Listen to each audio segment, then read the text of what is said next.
Tom Brady was the most underpaid NFL superstar for over 20 years, but this was not by mistake. It was a key part of Brady's secret plan all along. Ben Roethlisberger made more, Matt Ryan made more, and at least a dozen quarterbacks Brady beat on Sundays earned more per season than he ever did in his prime. Everyone says Brady took the discount so the Patriots could afford better players. That part is partially true, but the discount was never charity. It was a part of Brady's larger plan, and it bought him something no salary ever could. Tom Brady made $332 million across 23 seasons on the field, but the businesses he built after he stepped off the field are now worth more than 3 times that. Noble, his wellness company, just closed a $1 billion valuation. His Fox Sports deal pays him more per year than he ever made while playing on the field. Tom Brady didn't build his near $1 billion empire playing football. He built it by trading pieces of his football career in exchange for things that would keep paying him after he stepped off the field for good. By the end of this breakdown, you'll see exactly how Brady turned his undervalued NFL salary into a near $1 billion ownership portfolio that almost no one else in sports has ever put together. All right, let's get into it. Phase 1, the discount that built everything. To understand how Tom Brady actually made all of his money, you have to start with the deal he refused to take. For the majority of his 20-year run with the New England Patriots, Brady was thought to be the most underpaid superstar quarterback in the league. Business Insider's review estimated Brady left at least $60 million on the table across his career, with some analysis placing that number closer to $100 million. While most quarterbacks at the time, Peyton Manning, Drew Brees, Russell Wilson, among others, were taking the maximum salary that the NFL would pay them, Tom Brady continued signing extensions worth far less than what the league actually would have paid him. The common belief was that Brady agreed to take less money so that the Patriots could sign more top-tier players with the money saved. The NFL operates under a hard salary cap. Every dollar paid to one player is a dollar that cannot be paid to another. So when Tom Brady accepted a deal worth $10 million below his market cap rate, the Patriots got $10 million extra dollars to spend somewhere else on the roster. The Patriots took full advantage of this budget surplus and went on to aggressively sign veteran players from 2014 to 2018, ultimately leading the team to win 3 Super Bowls in a 5-year period. This is the story that Brady himself was happy to let stand for over 2 decades, but it leaves out one critical component Brady was quietly building behind the scenes. Every Super Bowl the Patriots won added another year of dominance to Brady's record. Every additional MVP added another data point. Every additional season the Patriots were at the top of the league compounded something that economists do not have an exact term for, but we're going to call it a brand premium. It's the cultural weight and legacy of a name. The longer the Patriots winning streak continued, the more valuable Tom Brady's name and brand became. The $100 million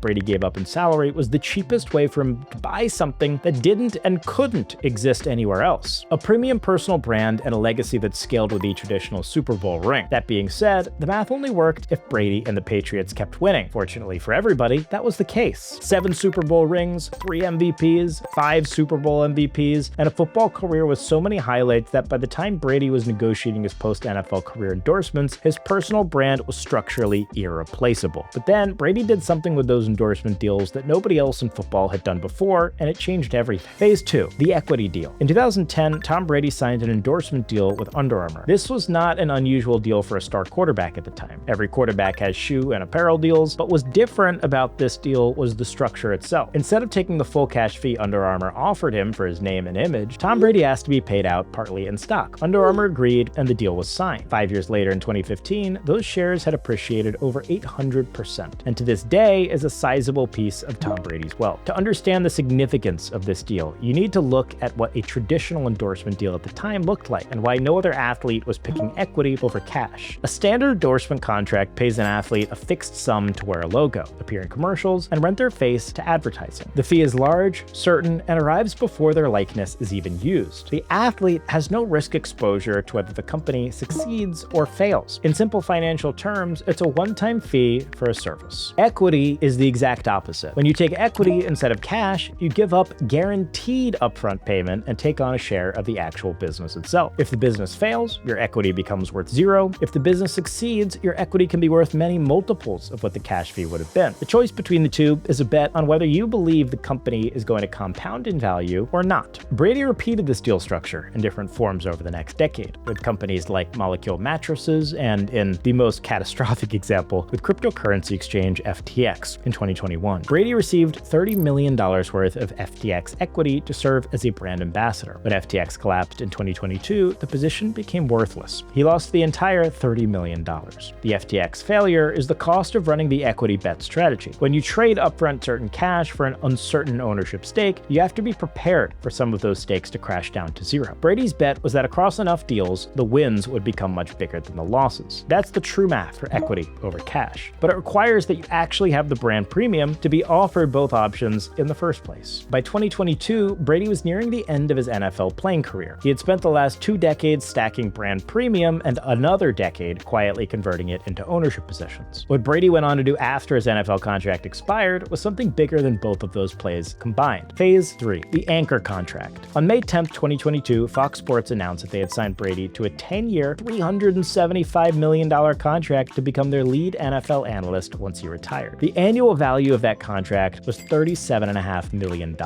more than what Brady made in his highest NFL season. And the total deal value was more than an entire NFL career earnings combined. The Fox Sports deal is the financial backbone of the Brady empire, but the cash itself is not the most important part of the deal. The most important part of the deal is how much screen time it buys him. The deal gave Brady roughly 3 hours of screen time on national television every single week for 10 years during the biggest events. Tom Brady's name, face, and voice will be on millions of football fans' TVs every single Sunday through the 2034 NFL season, potentially longer if his contract is renewed. That kind of visibility isn't the type of thing money can buy. And the real value of Brady's Fox Sports deal is how it directly affects everything else he owns. No Bull, his wellness brand, becomes instantly more valuable when Brady is on national television every single week. The minor league soccer club he chairs, Birmingham City FC, gets free distribution. Team Brady, the electric powerboat racing team that he owns, also benefits from his weekly cultural presence. Every single business venture in Brady's portfolio gets steady founder distribution into customers' homes, paid for by Fox. No other competitor without a broadcast contract can match that level of founder exposure. The moment the ink dried on that Fox contract, Brady started quietly planning what to do with all that newfound brand premium, and it turned into the single biggest ownership bet of his entire career. Every single move Brady has pulled off so far in his career came down to one skill. He read where outcomes were headed before the rest of the market did, then put real capital behind it. If you've ever followed an event and felt like you could already see the outcome, there's finally a place to trade on it thanks to today's sponsor, Polymarket. Polymarket is a prediction market platform where users can trade on the outcomes of real-world events. Polymarket lets you trade shares with other users in an open market exchange. Polymarket is now live on the App Store, and you can trade on literally anything, like who will win the next Super Bowl, what player will get picked first in this year's draft, or whether or not Tom Brady will ever come out of retirement and step back on the field. Trade prices are valued on the market's belief in the probability of a given event occurring, and all trades are settled through smart contracts on the blockchain, ensuring you always have control of your funds. Sports, news, politics, pop culture, you name it, you can trade on all of it. Download Polymarket on the App Store today and start trading. All right, let's get back into it. Phase 4, the Raiders move. In May of 2023, Tom Brady made the move that went against almost every other business deal he had made after that point in his career. He decided to buy a piece of an NFL franchise. Tom Brady and his business partner, Tom Wagner, agreed to purchase 10% of the Las Vegas Raiders from the team's principal owner, Mark Davis. The combined sale was roughly $220 million.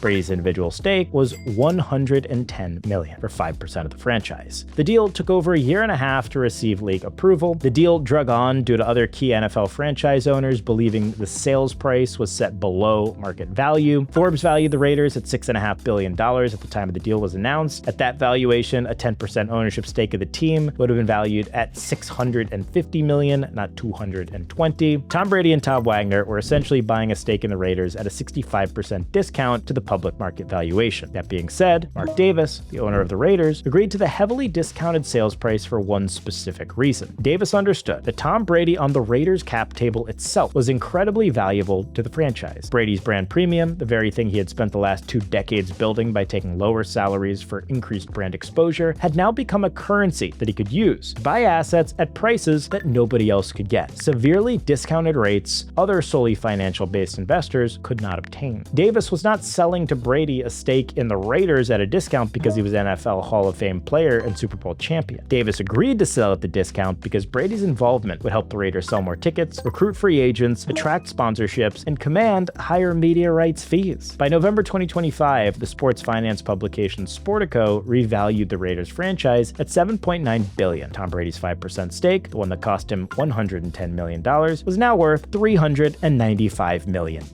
Brady had nearly quadrupled his money money in only 12 months. At the same time, the same mechanic was running underneath Brady's other business ventures. In January 2024, Brady merged TB12, his sports company, and Brady, his clothing brand, into Noble, a wellness and apparel company. On December 1st, 2025, Noble closed a $50 million funding round at a $1 billion valuation. Brady's exact ownership percentage had not been disclosed, but other majority shareholder stakes in private companies with similar valuation would suggest his stake is worth somewhere around $300 million.